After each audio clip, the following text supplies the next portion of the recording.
Carahuata unas redes que se llama la red tijera. Entonces son dos palos atravesados y tiene aproximadamente, de acuerdo a la especie que se quiere pescar, de 1,5 metros a 2 metros y medio las redes. Y ellos tienen que zambullirse para poder al fondo del río para poder sacar los sábalos. ¿Ah? Entonces, y la otra forma de pesca es trechear el río. ¿Eso qué significa? Que tienen que tener la habilidad de mirar en el río la subida de los peces, el ascenso o la arribada de los peces. ¿Eso qué significa? Diferenciar el tipo de ola que hacen. Entonces, conforme avanzan los peces, generan una ola por los lomos y por el cardumen, por el grupo de peces que va ascendiendo, ¿no? Y ellos saben determinar qué tipo de pez está subiendo, si es surubí o si es sábalo, ¿no? Entonces, han llegado a esa fineza, por lo tanto dicen, nosotros somos profesionales y generalmente se titulan a los 13 años, ¿sí? Donde aprenden a nadar, pero de manera extraordinaria y a determinar qué tipo de especie está viniendo por el río para poder capturarlos. Esa es la pesca tradicional, ¿sí? Esa es la pesca tradicional.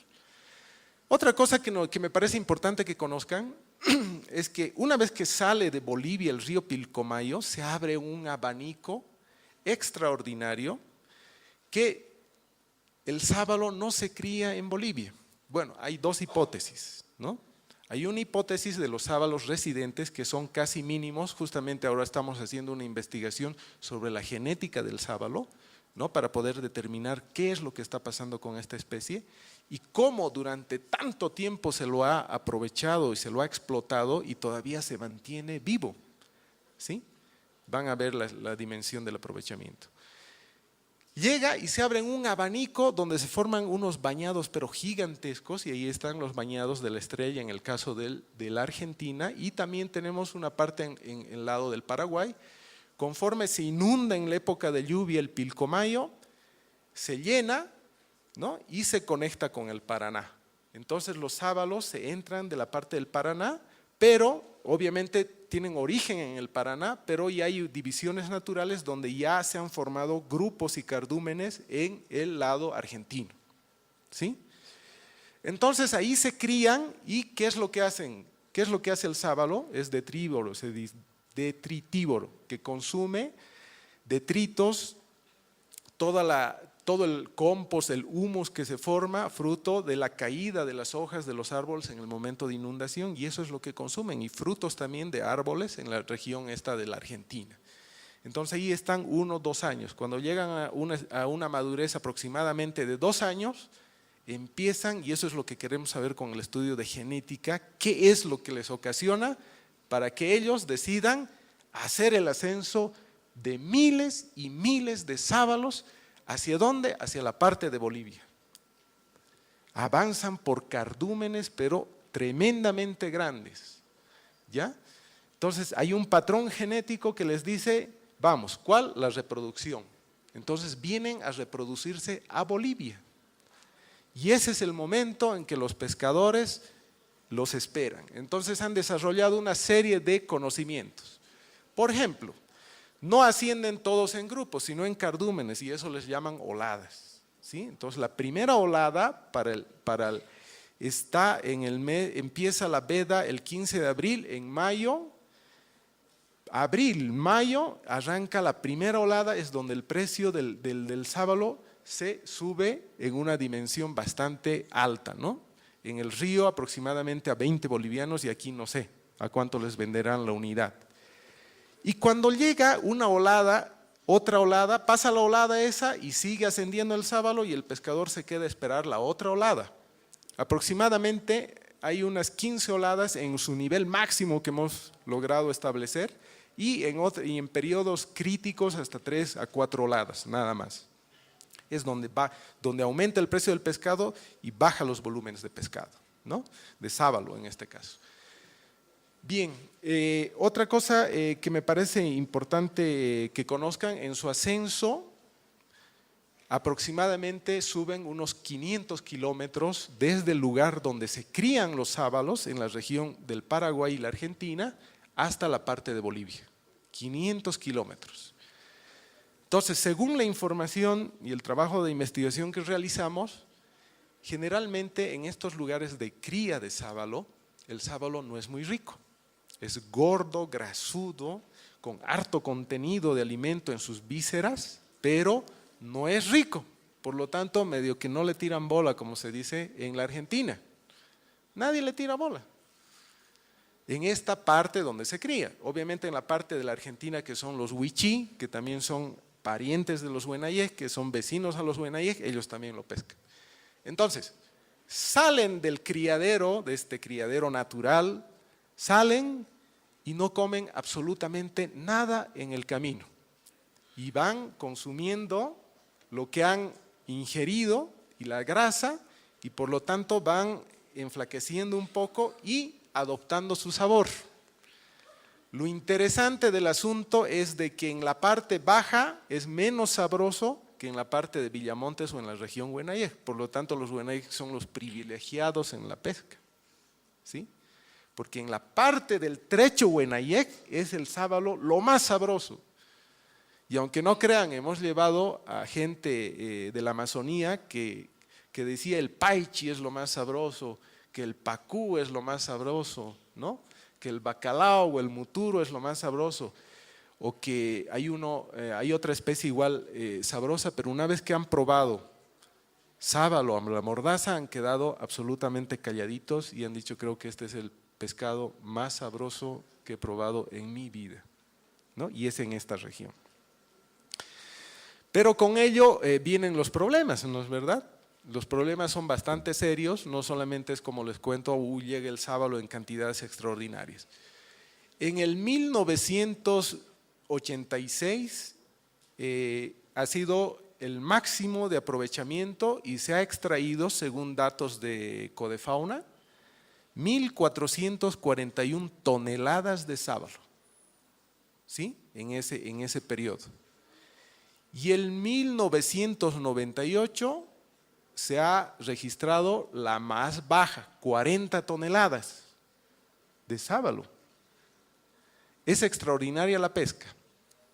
Bien, entonces vamos a un poquito, les voy a comentar un poco la formación de cómo es que se ha dado origen al tema comercial de esto. Indudablemente el anzuelo para el sábalo ha sido su gusto, el sabor que tiene este. Resulta que pasa la guerra del Chaco, imagínense por eso, todos los conflictos sociales, todo lo que ocurre tiene impacto en los recursos naturales y en el mercado y en la cultura y en un montón de cosas. Hasta esa época, como les decía, los huenayíes pescaban con redes. Pasa la guerra del Chaco, se puebla un poco más Villamontes, porque Villamontes es un pueblo joven, ¿no es verdad? Entonces, aproximadamente en el 1940, ya empieza la idea, porque están también construyendo el ferrocarril, ¿no? De Yacuiba a Santa Cruz, y hay gente, ¿no? De la región andina, de la región amazónica, de Santa Cruz, porque Santa Cruz de la Sierra es el principal mercado de consumo de sábalo. Luego viene Cochabamba y luego viene La Paz. ¿Ya? Entonces, adoptan el gusto y empiezan a decir, oye, esto es rico, ¿y cómo llevamos? Entonces, imagínense el Chaco, semejante calor, bueno, aunque en la época donde hay peces, que es del 15 de abril hasta el 15 de septiembre, es la época fría, pero aún eso, ¿no? Como les dije, el secreto para la comercialización y para lo que uno crea del sábalo es la cadena de frío, eso es lo más importante, que este es uno de los puntos más débiles en el Chaco. Pero bueno, primero empiezan a comercializar a Tarija con esos camioncitos que llegan, estos 4x4 de la guerra del Chaco, y son extranjeros los que comercian, ¿no? Porque dicen, pucha, esto es rico, en Tarija les va a gustar. Entonces van allá. Entonces, al ver que ya se apertura una especie de mercado local y de alguna otra forma regional hacia Tarija, hay una demanda mayor del sábalo. Y por la década del 40, finalizando el 40, ¿no? Entra un turco para decir, oye, ¿por qué no pescamos de otra manera? Y meten las famosas redes de arrastre, ¿no? Entonces son redes que tienen aproximadamente 100 metros de largo, ¿sí? por 1 a 2 metros de ancho, que es lo que va a entrar a la profundidad del río. Entonces, con esto, ¿qué permite?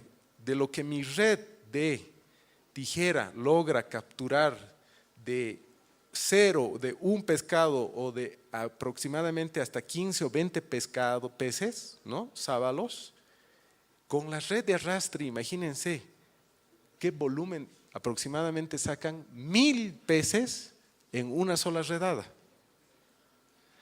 Cuando sacan 1000 peces en esa redada, el precio del sábalo, voy a ir combinando un poco entre historia y datos actuales, en el río ha bajado históricamente a 30 centavos la unidad de sábalo. Este año estaba 3 bolivianos y 5 bolivianos la unidad de sábalo, ¿sí? Ahí en el río. Es decir, no sube más de 5, está como atorado ahí el precio, casi durante mucho tiempo, y después 50 centavos cuando hay un volumen bastante grande. Pero actualmente se está en una crisis bastante severa, ¿no? Estamos en el Pilcomayo está en una crisis bastante severa y creo que voy a comentarles un poco sobre este fenómeno que está impactando demasiado fuerte. Primer elemento que creo a ustedes les interesa saber es lo siguiente. Todos sabemos que el río Pilcomayo es contaminado. Si las aguas vienen de Potosí, las colas salen de ahí, entonces por lógica este río empieza a contaminarse. Sí tenía unos grados de contaminación y hace aproximadamente unos 8 años se ha hecho una investigación respecto a la contaminación del sábalo, ¿no? Y el agua. Entonces se ha logrado establecer y con algunas regulaciones y movilizaciones indudablemente del pueblo Huenayec que al Estado, ¿no? En su momento le ha dicho, oiga, ponga de una vez alto a este problema porque si no vamos a quedar sin nuestra fuente de ingreso económico y alimentación y cultural que es el sábalo. Es decir, el pueblo Huenayec, como ahora han debido escuchar en la prensa el día de ayer y antes de ayer, va a hacer un bloqueo, ¿no? Justamente porque no da solución a un acuerdo que tuvieron frente a la crisis del sábalo.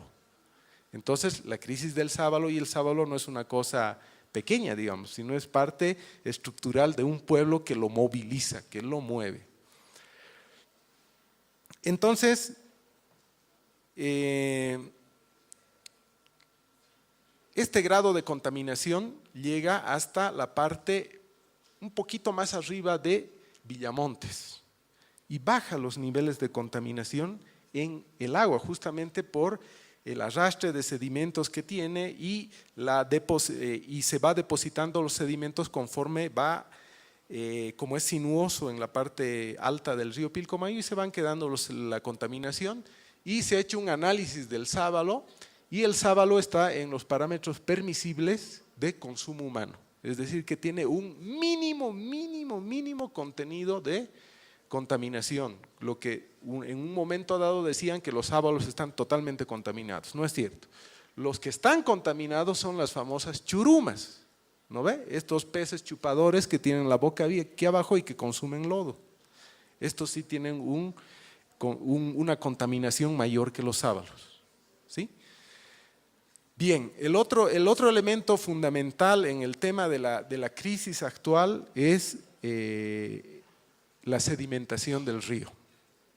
Porque ¿qué está ocasionando la sedimentación del río? Como les he dicho, es una especie de abanico de que cambia de cauce y cursos. Está cambiando de cauces y cursos. Por lo tanto, el camino, así le voy a decir, ¿no? El camino que tenían los sábalos se está cortando de manera natural por el alto nivel de sedimentación. Toneladas y toneladas de sedimento. ¿Qué quiere decir? Hay una fotografía que lamentablemente no pudimos traerla, pero hagamos de cuenta la pantalla y pongo una moneda en la pantalla, una moneda en aquella pantalla. Esa moneda en la pantalla, o menos tal vez una moneda de 10 centavos, es una cavadora de sedimentos que pretende abrirse camino en todo el espectro de la pantalla que está colmatado, sedimentado. Por lo tanto, el ascenso de los sábalos no sube y están muriendo en cantidades extraordinarias en esta parte. Ese es el otro problema serio